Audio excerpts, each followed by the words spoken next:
All right, y'all, welcome to the show. It's Anti-War Radio. I'm Scott Horton. It's November 11th, which makes it Veterans Day, or previously Armistice Day. And heck, now that I think about it, I wonder whether most people even know what an armistice is. We don't have many of those these days anymore, I don't guess. All right, so first guest, straight to our first guest, Jim Powell. He's the author of Wilson's War, How Woodrow Wilson's Great Blunder Led to Hitler, Lenin, Stalin, and World War II. Could have added in the whole terror war in there, too. Historian Jim Powell is the author of FDR's Folly and the Triumph of Liberty. Was a senior fellow at the Cato Institute. He's written for the New York Times, the Wall Street Journal, American Heritage, Barron's, Esquire, the Chicago Tribune, Money Magazine, Reason. He's lectured at Harvard, Stanford, and other universities across the United States, Europe, Asia, and South America. Welcome to the show, Jim. How are you? I'm great. Glad to be on the show. Thank you. Well, I'm very happy to have you here, and I think probably when it comes to political nonfiction, this is my favorite book that I've ever read, Wilson's War. Thank you. Wilson being Woodrow Wilson, the ruiner of all things good. So I highly recommend that everybody go out and get this. The case for non-interventionism, told from a historical point of view. So I guess let's kind of start out with, if you could briefly describe how World War II got started and, where exactly the war was at the time that America finally was brought into the war. Well, World War I began as a series of miscalculations, as has often happened in the past. The British and the French negotiated a secret treaty where the British agreed to help the French if they were attacked by Germany, except that it was a secret treaty because the British population would have been outraged to find themselves getting dragged into another European war. Because the treaty was secret, it had no deterrent value on the Germans or anybody else. Basically, you had the Archduke Ferdinand, who was heir to the Austro-Hungarian Empire in Central Europe, who was assassinated by a Serbian nationalist, and the Serbs were backed by the Russians, and the Austrians were backed by the Germans, and the French backed the Russians, and on it went, so that when, in the name of security, all these alliances were formed, what it turned out to be was everybody got drawn into somebody else's war that they didn't really want to get into.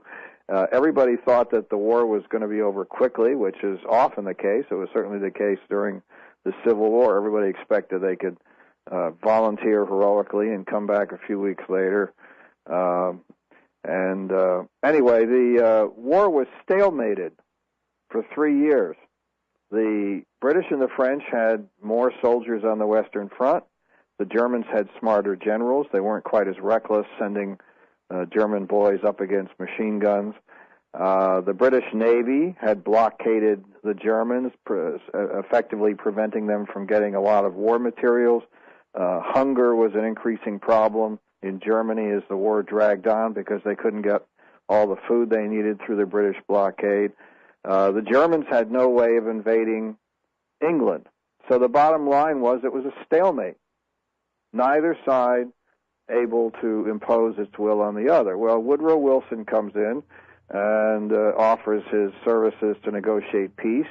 Nobody wants peace, though. The British and French didn't want peace. They wanted American boys and military equipment to help beat the Germans. They didn't care about peace. They wanted to get even. But neither side for 3 years was able to impose its will on the other. And I think if the United States had stayed out, there probably would have been some kind of negotiated settlement. Again, neither side able to impose, any kind of vindictive settlement on the other.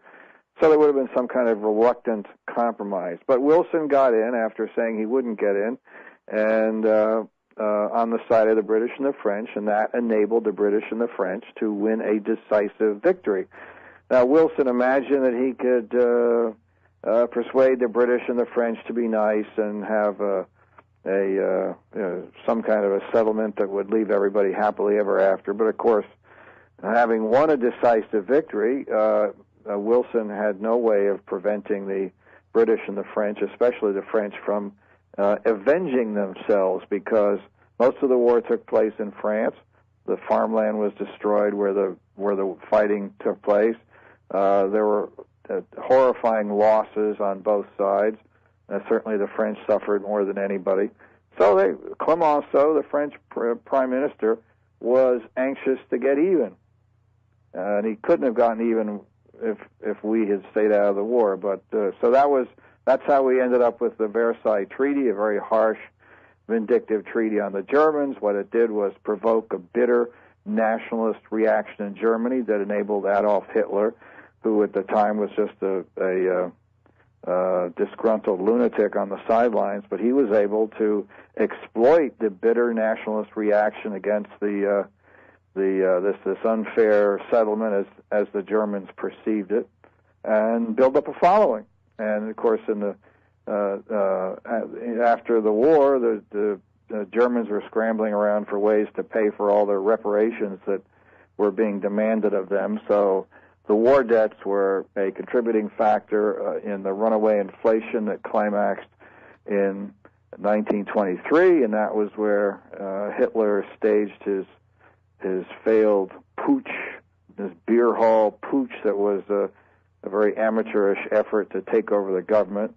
Of course, he failed and ended up in prison, but it was there that he recruited a lot of the people who were to be with him in his quest for power that continued later. Well, now it seems, Jim, that something that was really crystallized for me in the book was I had questions about this. The hyperinflation was in the 20s, and you're right, that was his first failed attempt to seize power, Adolf Hitler's.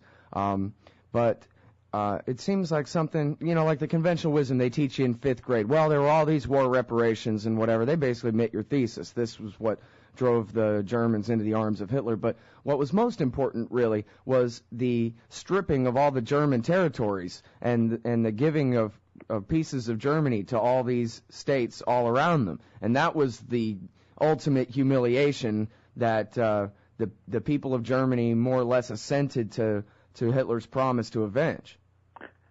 Right, you're right. That was a major factor. Woodrow Wilson, who was a profoundly ignorant man, thought that he could remake the map of Europe and allocate nationalities in different countries and have some kind of settlement. I mean, it's also Wilson and the Versailles settlement that gave us Iraq. That's when Iraq was established as a nation cobbled together with Sunnis and Shiites and Kurds. But right, because this led not only to the destruction of Germany, but to the Ottoman Empire as well. Then the British and the French got to, I think you say in the book, or maybe this was in Pat Buchanan's book, that because of Woodrow Wilson's intervention in World War I, the British Empire was expanded by 1 million square miles. Yeah, you had all these little countries that were created randomly. I mean, quite arbitrarily. The only answer. The only way to make a multicultural, multinational society work is with basically laissez-faire capitalism, where the government does not interfere and does not enable one group to dominate others. What had been going on in Europe leading up to and in the aftermath of World War I was that the expanded power of government led to an intensifying scramble for power among the groups, and interestingly, public schools were a major factor in the collapse of the Austro-Hungarian Empire. All right, now, I'm sorry, I'm going to have to ask you to hold that thought right there. Very interesting point. Language, of course, in the schools always important. And also, we got to talk about Russia, too. It's Jim Powell. He's the author of Wilson's War. And we'll be right back after this, y'all. All right, y'all. Welcome back to the show. It's Anti-War Radio. We're talking about the destroyer of everything that was ever beautiful, Woodrow Wilson. Oh, boy, if we could only go back and take back the year 1912. All right. Yeah, that was when he was elected. Okay, and we're talking about Wilson with the guy that wrote the book, Jim Powell. The book is Wilson's War: How Woodrow Wilson's Great Blunder Led to Hitler, Lenin, Stalin, and World War II. And now, Jim, when the hard break so rudely interrupted us there, you were talking about the centralization of power in the empires that fought in World War I and the increasing importance of different ethnic groups dominating the central government so that they could use that central government to lord it over the other ethnic groups. Right. I think the basic lesson here is that one of the great ironies of history is that the more power government has, the more it loses control, because it can't control how people react to various things government does. I was talking before the break about how public schools played a major role in the breakup of these multinational empires that collapsed at the end of World War I. Austro-Hungarian Empire, which has dominated Central Europe, and then Wilson tried to redraw the boundaries of all these countries as part of the Versailles settlement after World War I. But what had happened was, through the public schools and through other welfare state programs, was there's a continuous escalating scramble among interest groups to dominate what was happening. In the Austro-Hungarian Empire, there were different alphabets. Some people had the Cyrillic alphabet, which is what the Russians use. There were Catholics. There were Protestants. There were different languages, and there were different ethnic histories. So you had the Magyars dominating the public schools in Hungary. So even though there were Germans and there were Czechs and other nationalities in history, everybody had to pay taxes to Magyar schools, send their children to Magyar schools, and so it went. You know, is your local school, your local government school, going to be Catholic or Protestant or Cyrillic or Western alphabet, and so on and so on. And I mean, this is why the nationalist conflicts that broke out during World War I were uncontrollable, because each group was at each other's throats. You did not have a system of schools or other civic institutions that would enable everybody to peacefully go their own way. You want your children taught the Magyar culture, that's fine. You can do it. If you don't, you go do your own thing, because, but when the question is where the state subsidy is going to go. In any case, Wilson thought he could just ignore this the problems of centralized power and redraw the map of Europe, and of course that was a catastrophe. The First World War and the unintended consequences that followed from American intervention on the French and British side, which, as we noted earlier, enabled the British and the French to win a decisive victory and therefore to impose the vindictive Versailles Treaty on the Germans that triggered the nationalist reaction that enabled Hitler to launch his career. All of that was a sequence of unintended consequences that were beyond the control, really beyond the control of anybody. Certainly they were beyond the control of Wilson. And although most people might be familiar with how World War I backfired in Germany, there's also the story of how Wilson contributed to 70 years of Soviet communism. Do tell. Because by entering the war on the French and the British side, Wilson now had standing on the Allied side, and one of the allies was Russia. And Wilson put intense pressure on the Russians to stay in the war. Now, Russia started collapsing as soon as they entered the war, 1914. The Russians did not have enough railroad capacity to ship food to the people in the cities, and at the same time to send 1 million Russian soldiers to the Eastern Front. So they sent men to the Eastern Front, so the people in the cities did without food. The Russians did not have enough weapons to give all those soldiers being sent to the Western Front. They told each soldier, if your buddy's shot, get his gun. That's your gun. As you can imagine, the Russian mothers were outraged that their kids were being sent without winter clothing, without, in many cases, without guns until their comrades were shot and the guns became available. So there was a lot of disillusionment with the Tsarist government. Economically, it was a struggle from the beginning, and they were in worse and worse shape as the war went by. And so by 1917, you had the Tsar was overthrown. Kerensky, the socialist, came in. They started negotiating with the Germans to get out of the war, cut the losses. The war was unpopular.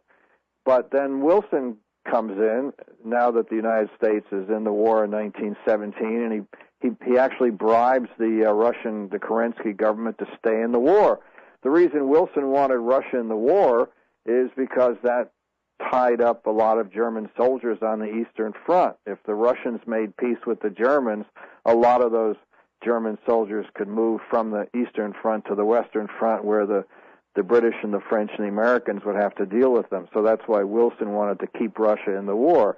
Well, the longer Russia was in the war, in the summer of 1917, the worse off they were. The Russian generals were incompetent. They lost a series of battles in the summer of 1917. Lenin tried 3 times to seize power during the summer of 1917, and he was unsuccessful, even though there still was a Russian government. Weak as it was, there was still a Russian army, again, weak as that was. But in the summer of 1917, after those blundering losses that they suffered, the Russian soldiers deserted by the hundreds of thousands. And so by the fall of 1917, there was hardly any Russian army left. Lenin staged one more effort to seize power, basically after the Russian army was gone, had disintegrated. Everybody went home. Lenin didn't help either. He was promising peace, land, and bread, giving away, free land to peasants who were in the army. Well, the more they heard about land being available back home, not only were they didn't want to get killed in the war by the incompetent generals, they wanted to get some of that land that they heard about being given away. So that accelerated the collapse. Well, so now at this point, now hold it right there, Jim. Is there any way I can keep you one more segment here? Yep. Because this is such an important story, and especially today. And we'll just bump our other guest one more segment and move on. So everybody hang tight. It's Jim Powell. He's the author of Wilson's War. We're discussing how there never would have been a Nazi Germany or a Soviet Union if it wasn't for Woodrow Wilson's American intervention in World War I. All right, y'all, welcome back to the show. It's Anti-War Radio. I'm Scott Horton. And seriously, read this book, Wilson's War, how Woodrow Wilson's great blunder led to Hitler, Lenin, Stalin, and World War II. And we've already established that at least there's some consequences. I don't know if we trace them all through, but plenty of consequences of the destruction of the Ottoman Empire and the turning of the Middle East over to Britain mostly, and also France.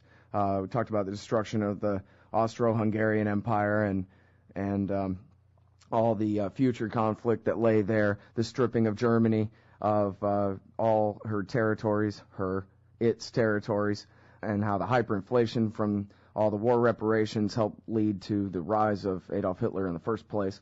And then now we're talking about Soviet Russia and how it was the Tsar's Russia that got into World War I, how the people of Russia were over it and they wanted the war over. And then when the Tsar's government fell in the beginning of 1917, March 1917, and this guy Alexander Kerensky came in and was the interim president or prime minister or whatever it was, that Wilson bribed and cajoled this guy into staying into the war. So it was just a few months later in October of 1917 that on their 4th try, you say, right, Jim, on their 4th try, Lenin and Trotsky were able to seize the Kremlin and create the USSR.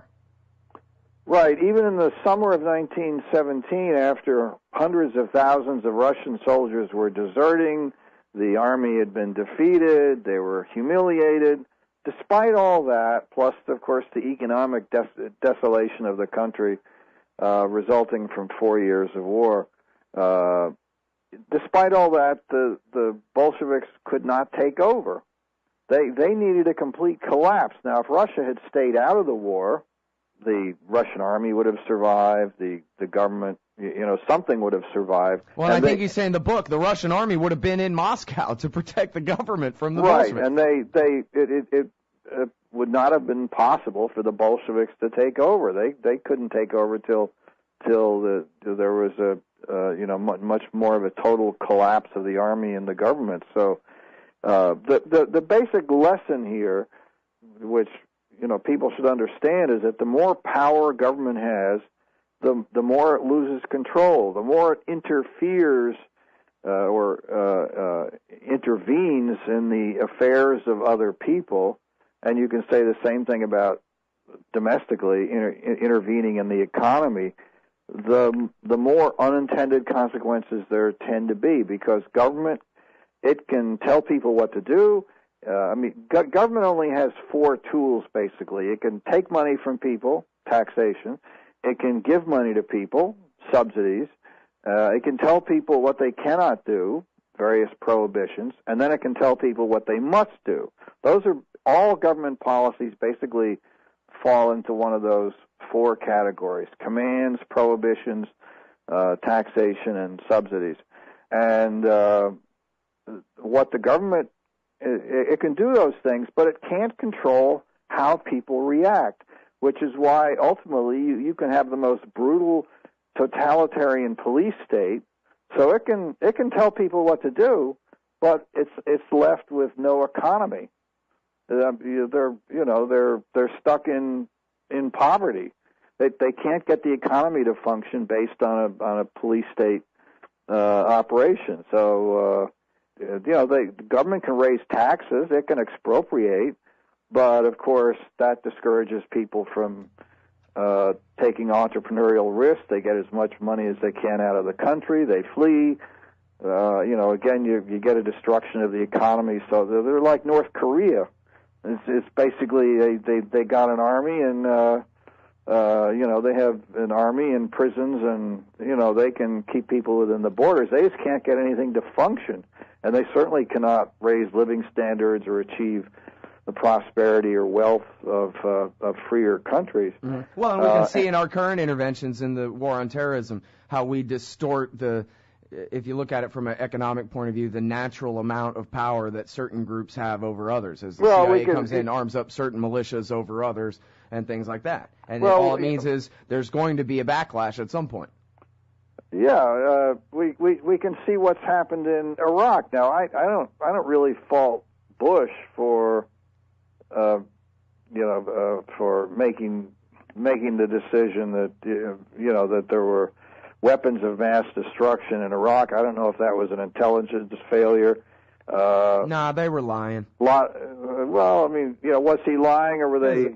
It was a helpless third world country that had been under blockade for 12 years. Either way, whether he was lying or it was simply, I can certainly believe it was poor intelligence, because we don't have too many people who speak Arabic languages or are insiders in Muslim governments to pass us the information. So it's hard to get information. But I think the main thing there is that is a risk of a preemptive war strategy, which is that was Bush's big mistake.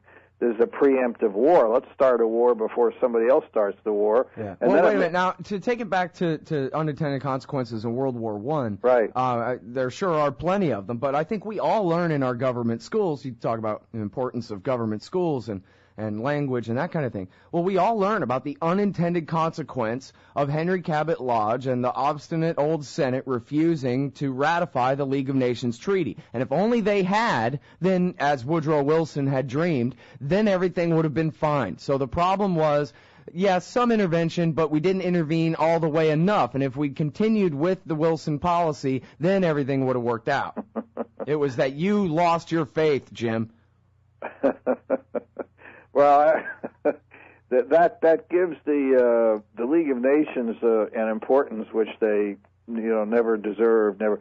It was quite apparent in the 1930s when the League of Nations was completely ineffective. Mussolini decided that Italy needed to achieve some glory by occupying deserts in Africa because all the other great colonies were claimed.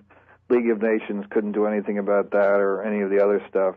That's an illusion to imagine that the League of Nations could have ever done anything, or that the American acceptance or rejection of the League of Nations could have made any difference. What made the difference was this war had killed so many people. There was so much bitterness, so much desire for vengeance, and all of that was intensified by the total victory that was achieved by the British and French. Now, if the Germans had won a total victory, they would have done the same thing, and in fact, they negotiated a very tough treaty with the Russians when the Treaty of Brest-Litovsk, which was to get the Russians out of the war. They had to give up a lot of territory and make a lot of humiliating concessions to the Germans.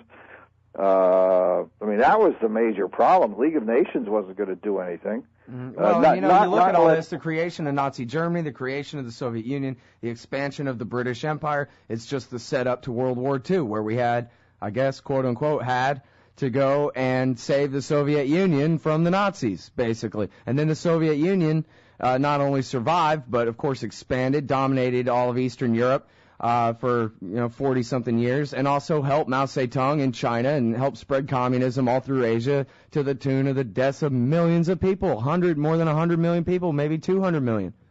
Yeah, that's right. It's because nobody has a crystal ball, and the government officials cannot predict what's going to happen, and they cannot predict what the consequences of their policies are going to be until it's too late, because it often takes quite a while for things to happen. And then once sometimes it could take a long time for hatred to intensify and for people to figure out what can they do about it. Yeah, there's one thing predictable, really. It's that starting a war is going to lead to unpredictable consequences. That's right, and they can't control it. That's right. All right, well, listen, we're all out of time, but I really appreciate your time on the show today, Jim. My pleasure. And I appreciate this book, too. Everybody, it's Wilson's War, how Woodrow Wilson's great blunder led to Hitler, Lenin, Stalin, and World War II, and you might as well say the Cold War and the War on Terrorism and the rest.